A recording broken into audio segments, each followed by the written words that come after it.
Sobat Dapur Hani semua, jumpa lagi dengan saya. Ini sudah asar ya, dan ini mendung banget. Hari ini itu mendung, sebentar lagi mungkin mau turun hujan ya. Jadi setiap hari di sini sekarang sudah mulai kayak gini kalau sore. Jadi sudah mulai memasuki musim hujan. Jadi hari ini aku bikin angsle, jadi untuk menghangatkan badan. Ini sangat enak banget. Kemarin setelah bikin tahu isi, sekarang aku bikin ini ya, bikin angsle. Nah ini biasanya dinikmati itu paling enak itu di saat udara dingin atau di malam hari, atau biasanya itu di daerah pegunungan. Jadi ini enak banget. Nah, ini kalau di desa saya namanya bukan angsle. Waktu saya kecil dulu bisa kalau aku manggil ini tuh cemui. Biasanya itu penjualnya ngasih nama itu cemui gitu ya. Jadi ini ada kuah dari santan, ada agak sedikit pedas dan enak, harum, dan ada kacang hijaunya, juga ada biji mutiara, terus kemudian ketan, terus ketan putih ya, terus kemudian ada ini roti, terus kemudian ada kacang. Jadi ini kacang tanah yang sudah disangrai kayak gitu ya. Ini aku mau makan dulu. Ini kebetulan, wih sebentar lagi mau hujan, ini gelap sudah.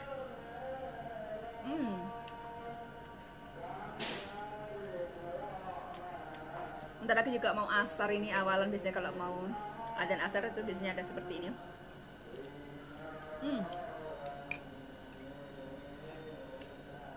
Enak banget.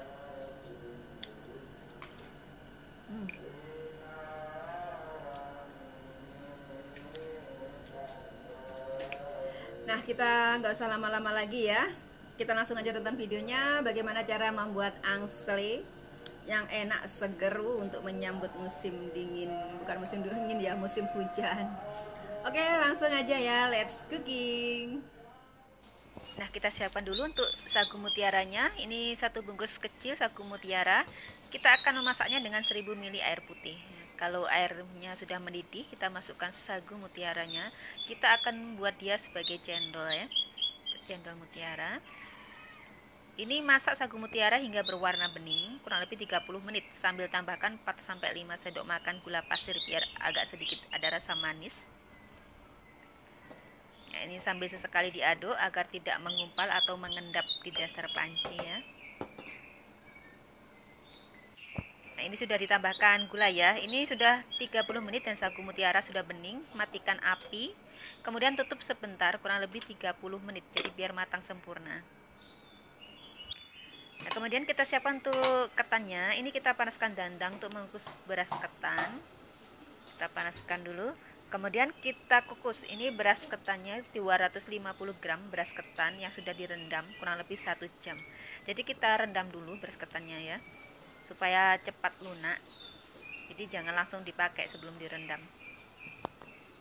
Ini kita kukus semua. Kita masukkan semua ke dalam dandang. Kemudian kita kukus kurang lebih 20 menit. Sampai sedikit empuk dan lengketnya satu sama lain. Nah setelah 20 menit kita buka tutup dandangnya. Kita matikan apinya dulu karena kita akan pindahkan beras ketannya. Nah kita cek ya, nah ini sudah lengket ya, sudah agak lunak dan lengket. Nah kita angkat beras ketannya, kita masukkan ke dalam 200 ml air panas. Jadi ini air panas atau air mendidih yang sudah diberi 3 sendok makan gula pasir dan sepucuk sendok teh garam. Sebelumnya kita didihkan dulu ya air panas ya, yang sudah campur gula dan garam. Kemudian sambil diaduk rata agar airnya segera meresap dan menyatu dalam beras ketan. Jadi menyatu dengan beras ketannya. Nah kalau beras ketannya sudah menyatu dengan air seperti ini, sudah tidak ada air ya, kita kukus kembali beras ketannya kurang lebih 25-30 menit. Cara memasak beras ketan itu seperti ini ya. Nah kita kukus kembali. Nah, sambil menunggu kukusan beras ketan selesai, kita siapkan dulu untuk bubur mutiara, bukan bubur ya, cendol mutiaranya. Kita akan bentuk menjadi cendol. Jadi kita rendam biji mutiara ini ke dalam air dingin. Jadi direndam seperti ini airnya air dingin. nggak dingin es ya, dingin biasa. Nah, kita aduk-aduk gini supaya yang menggumpal itu bisa terlerai. Setelah itu baru kita tiriskan. Nah, kita tiriskan. Nah, ini kan matang sempurna ya, bening semua ya, sudah selesai ya. Nah, ini berbiji-biji. Nah, selesai kita sisihkan dulu untuk cendol mutiaranya. Nah, kita balik lagi ke beras ketan. Ternyata ini sudah matang, sudah 25 menit beras ketannya matang. Kita cek tingkat kematangannya. Ini sudah lunak sekali. Nah, sudah selesai. Kita matikan api, kita pindahkan beras ketannya ke wadah dan kita sisihkan dulu. Nah, kemudian untuk kacang hijaunya kita didihkan air secukupnya ya, kurang lebih 700 ml dan rebus 150 gram kacang hijau. Jadi kacang hijaunya ini sebelumnya direndam dulu ya. Direndam dulu kurang lebih 1 jam lah supaya dia itu cepat lunaknya. Nah, rebus kacang hijau sampai pecah dan merekah. Setelah pecah dan merekah seperti ini, tambahkan 4 sendok makan gula pasir biar ada sedikit rasa manis, jadi biar nggak hambar. Kemudian aduk rata sampai airnya juga menyusut, biar benar-benar rata merekahnya, biar benar-benar matang. Nah, setelah pecah merata dan air menyusut, matikan api. Selesai, kita sisihkan dulu. Nah, sekarang kita siapkan untuk kuah santannya. Ini 2000 ml santan dari setengah butir kelapa yang direbus dengan 2 lembar daun pandan yang sudah dipotong-potong. Nah, kemudian kita tambahkan 50 gram jahe yang sudah digeprek. Kalau mau lebih enak boleh dibakar dulu jahenya. Tapi kalau mau langsung nggak usah dibakar juga tidak apa-apa. Kemudian tambahkan 1 sendok teh garam. Lalu tambahkan juga 275 gram gula pasir. Ini sesuaikan dengan selera aja ya, sambil dicicipi nanti. Kemudian aduk rata dan rebus sampai santannya mendidih. Untuk manisnya sesuaikan dengan selera aja. Nah, ini kalau sudah mendidih, aduk terus supaya santannya tidak pecah. Ini harus benar-benar diaduk terus ya, supaya dia tidak pecah, karena kalau kita sekali ditinggal, dia akan pecah atau dia akan meluber keluar.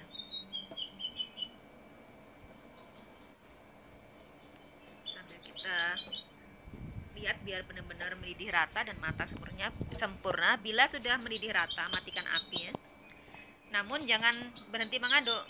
Setelah dimatikan api, kita tetap harus aduk terus sampai dia busanya hilang. Nah, sampai dia larut semua seperti ini. Jadi biar nggak pecah santannya, biar bagus hasilnya. Selesai. Nah, sekarang kita saatnya menyajikan. Ini ya, ini ketan yang sudah dikukus tadi. Terus kemudian ini cendol mutiaranya. Cendol biji mutiara. Ini bagus kan? Terus kemudian kacang tanah tanpa kulit ari ya, sudah digoreng atau disangrai. Terus kemudian kacang hijau rebus. Terus kemudian ini roti tawar yang sudah dipotong kotak kecil-kecil, jadi kotak-kotak kecil itu ya. Terus kemudian ini kuah santannya.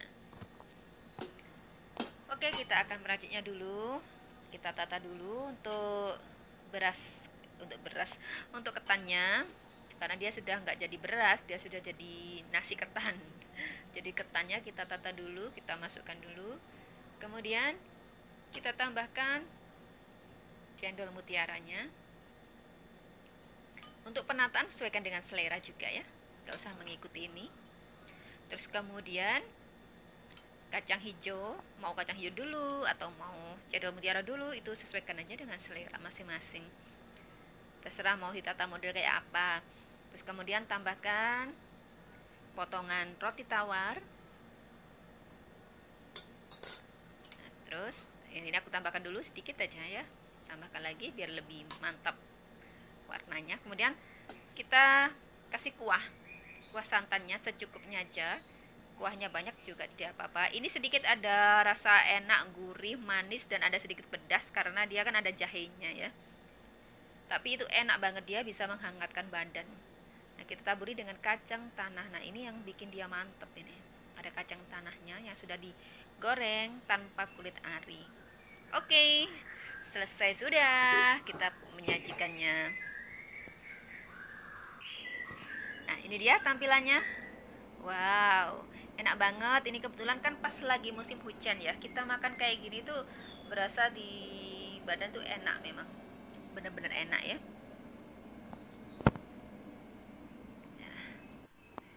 Oke, cukup mudah bukan? Membuat angsle mumpung lagi musim hujan. Bukan mumpung ya, memang lagi memasuki musim hujan. Jadi kita bikin yang anget-anget aja dan yang enak-enak aja. Nah, cukup mudah kok ya membuat angsle. Silahkan dicoba. Mungkin yang mau buka usaha angsle juga boleh nih dicoba resepnya. Terima kasih sudah menonton video dapur ini. Semoga video ini bermanfaat. Sampai ketemu di video berikutnya.